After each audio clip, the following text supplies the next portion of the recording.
안녕하세요. 행복씨앗입니다. 오늘도 시장을 정리하면서 하루를 마무리하는 시간을 가져볼까 합니다. 오늘 우리 시장은 코스피도 코스닥도 상승 마감했습니다.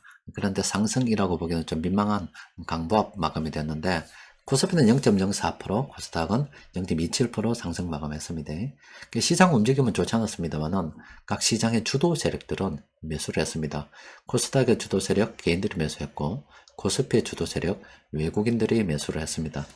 차트를 통해서 좀 들여다보면은 코스피에서 이 외국인들의 매집이 상당히 많이 진행이 됐죠. 작년 7월부터 그죠? 그리고 그 기간 동안 이렇게 지수는 오르지 않았습니다. 제가 여러분들께 늘 말씀드리는 게 시중에 나오는 뉴스 또 그리고 이제 현재 화면에서 보고 있는 이 차트 있죠. 이 차트는 전부 다 조작된 것일 그 가능성이 많습니다. 왜 그러냐면은 실제 우리가 사람들이 겉보기와 속마음이 다 다르다라고 말씀드리잖아요. 진짜 의도가 무엇인지 그게 궁금하다 이렇게 이야기도 많이 하는데 주식시장에서는 뭐 다른 자본시장도 마찬가지입니다. 이게 돈의 움직임이 속마음이라고 보시면 되고 밖에 있는 이 차트 있죠. 이거는 그냥 겉보기에 불과한 겁니다. 그러니까 겉모습만 보고 판단하면 안 된다 이 말이에요. 진짜 그 의도가 무엇인지를 판단해야 되거든요. 그게 바로 수급 분석이라고 볼 수 있습니다. 그리고 이 차트 저거는 세력들이 사람들에게 그냥 보기 좋은 그림을 그려주는 거예요. 사람들이 좀 주식을 사지 말았으면 좋겠다. 아니면 가지고 있는 물량을 좀 내줬으면 좋겠다. 이렇게 생각할 때는 보통 이렇게 주식 가격이 흔들어 버립니다. 그리고 사람들이 이제 좀 따라와서 내가 가진 물량을 좀 받아줬으면 좋겠다. 그때는 주식 가격이 이렇게 가다가 쑥 이래갑니다. 사람들은 오르는 거 좋아하기 때문에 막 불나방처럼 이때 막 달라들거든요. 또 그리고 이때 사람들의 안심을 시키기 위해서 좋은 뉴스들 꺼내놨다가 저거는 팔고 나와버립니다. 이게 계속 반복이 되는데 제가 진짜 참 수십 년을 이 주식시장 계속 지켜보고 있지만 희한하게도 그게 계속 묵힌다는 게 진짜 웃긴 일입니다. 코스닥 같은 경우는 최근 이렇게 조정을 좀 받았죠. 이렇게 받았는 게 한가 발행제 그 사태 이후에 아마 그간 개인들 빚내고도 많이 주식을 매수했기 때문에 반대 매매도 큰 영향을 미치고 있을 겁니다. 그런데 그 반대 매매도 대충 틀리고 나면 어느 정도 정리가 되겠죠. 그러면은 대충 지수도 현 상황을 봤을 때는 대충 한 800포인트 요선에서 지지를 받지 않을까 이렇게 예상을 해볼 수가 있습니다. 오늘 시장 수급 들여다보면 수급의 대부분이 전기전자 업종 쪽으로 몰려가지고 있습니다. 다른 업종 별거 없죠. 전기전자 업종 쪽으로 모여서 다른 업종은 뭐 하락한 거나 다름이 없지만 항상 시장에는 스타가 있어야 됩니다. 이 전기전자 업종 쪽에서 쭉 끌고 나가면 이 뒤에 있는 이런 다른 업종들도 막 따라 올라갑니다. 따라서 올라가는 거예요. 그 스타가 앞서서 먼저 나가버려야 됩니다. 그런 면에서 지금 외국인들이 전기전자 모으고 있는 거 우리가 유심히 살펴봐야 되고 또 스타 혼자 나가는 게 아니라 지금 운송 장비도 계속 모으고 있죠. 쌍두마차가 막 끌고 나가면 나중에 막 따라 붙습니다. 사람들은 신기하게도 이런 식으로 앞서 말씀드린 그 차트 그림 있죠. 막 차트가 복잡하게 이렇게 움직이고 막 이렇게 이때는 불안한 뉴스도 많이 나오기 때문에 이때는 투자를 굉장히 겁내합니다. 주가가 이렇게 움직이다가 어느 날 갑자기 쭉 이렇게 날아가면 막 불나방처럼 진짜 달라던다니까요. 그래서 어느 순간 스타가 나서게 되면 이런 식으로 막 따라들 겁니다. 그리고 최근 들어서 작전 관련 뉴스들이 엄청 많이 나오고 있고 또 그에 대비해서 뭐 이렇게 잡기 위해서 시스템을 뭐 정비한다 뭐 이런 이야기가 나옵니다만은 언제 정비해가지고 언제 다 잡겠어요. 사람들이 바보가 아닙니다. 작전들도 바보가 아니라 또 시스템을 갖다가 엄격하게 적용을 해서 잡는다 손치더라도 어떻게 소명을 할 것이며 어떻게 다 잡아낼 것입니까? 그러니까 작전 세력들을 통해서 학습한 세력들이 우리 주식시장에 불나방처럼 삼성전자하고 현대차 이런 거 무송장비 업종이나 뭐 전기전자 업종 잘 나갈 때 막 들어와서 옆으로 막 같이 따라 들어가면은 그게 작전인지 어떻게 증명하냐고 뭐 계좌 돌렸는데 금융당국에서 이렇게 바꿀 거라고 다 이야기했는데 그 사람들도 바보가 아닌 이상 또 거의 피해갈 수 있는 방법을 생각하겠죠.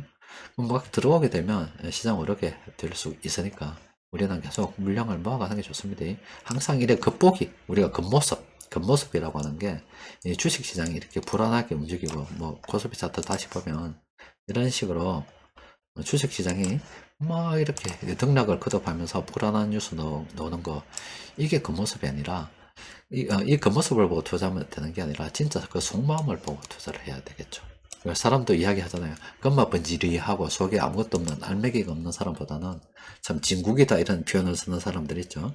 여러분들도 수급 분석 열심히 공부하셔서 돈 흐름을 쭉 따라가는 그런 투자를 진행하셨으면 좋겠습니다. 자, 시장 지표들도 좀 보면 지금 우리 그 환율입니다. 환율 지금 4월 달에는 그랬습니다만은 앞으로 이렇게 되면 안 된다 그랬죠. 5월 달, 6월 달 이렇게 오르면 안 된다 그랬죠.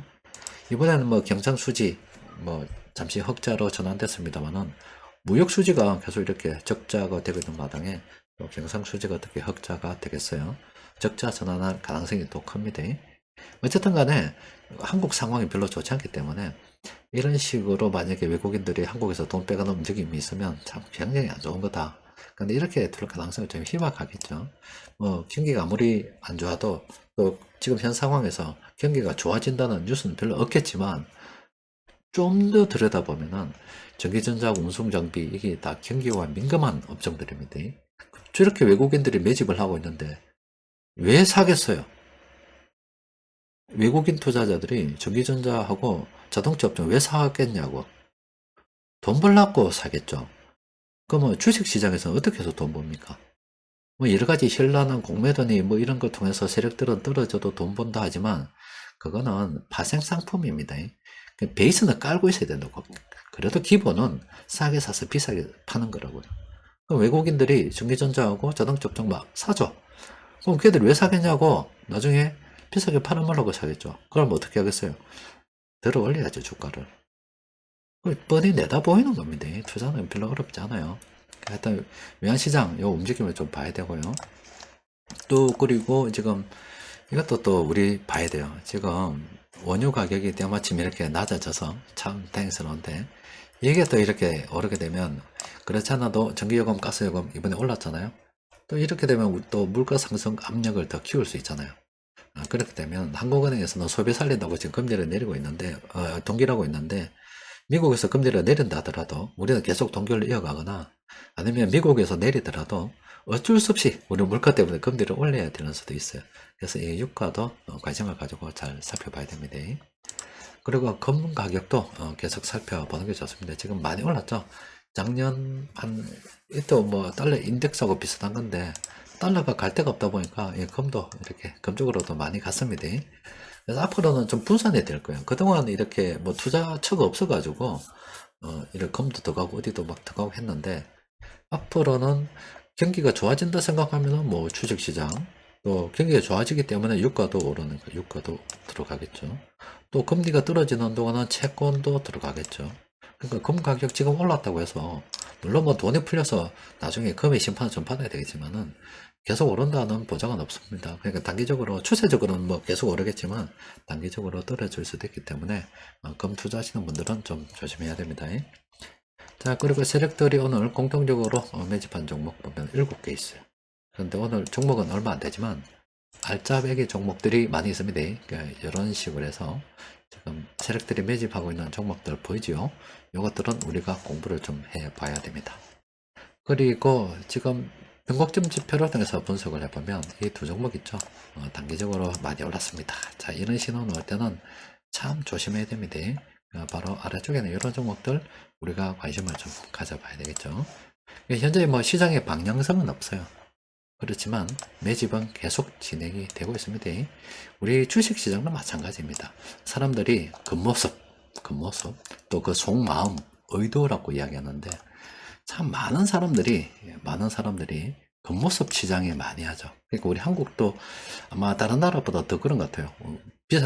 비싼 차도 많이 팔리고 명품도 뭐 전 세계에서 잘 팔리는 시장 중에 하나인데 우리 한국 사람들이 겉모습 시장에 이렇게 치장하는데 많은 돈을 들이고 있는 것 같아요. 국민들 전반적인 생활 수준도 많이 높아졌겠지만은 그래도 고급차나 외제차가 이렇게 아니면 명품 가방이 그 정도로 많이 팔릴 정도로 사람들이 다 부유하지는 않거든요. 물론 뭐 꼭 한두 개 가지고 있다 이렇게 이야기할 수도 있겠지만은 카푸어들도 있는 거 보면은 그렇잖아요.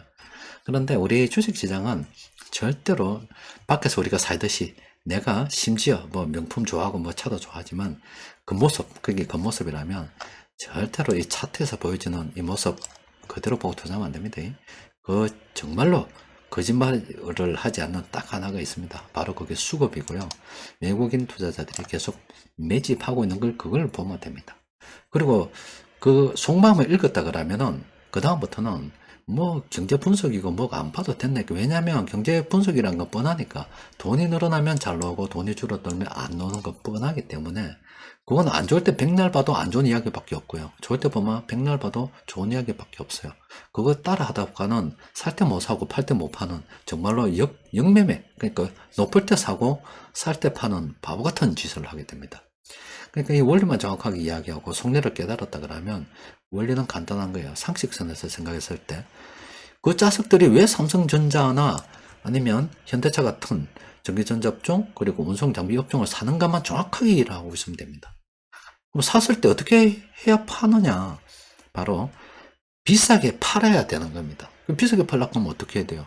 주가를 들어 올려야 되는 거잖아요. 여기서 이쪽으로 들어 올려야 되는 거잖아요. 그래야 누군가가 그 사서 아니면 그때 또 좋은 뉴스 또 내보내야 되는 거잖아. 그러니까 올해는 안 좋지만 내년에 경기 좋고 뭐 이런 이야기 계속 나오잖아요. 금리도 떨어질 거 나오잖아요. 그럼 상식선에서 생각해 보면 지금처럼 이렇게 주식을 매수하기 좋은 때가 어디냐고. 지금처럼 이렇게 주식 조작이 좋을 때가 어디냐고. 지금은 우리가 계속 물량을 매집해 가야 됩니다. 자, 오늘은 여기까지 정리하도록 하겠습니다. 이상입니다.